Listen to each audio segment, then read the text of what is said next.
You ask Tiger to solve. This deals with linear equations with one unknown. The final result is x equals -7. Let's solve it step by step. Group all x terms on the left side of the equation. Subtract 2x from both sides. Group like terms. Simplify the arithmetic. Group like terms. Simplify the arithmetic.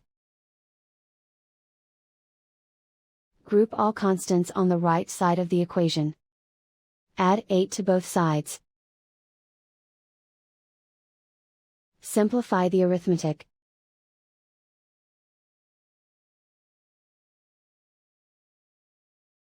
Convert the x into a positive number. Multiply both sides by -1. Remove the ones. Simplify the arithmetic. And so the final result is x equals -7.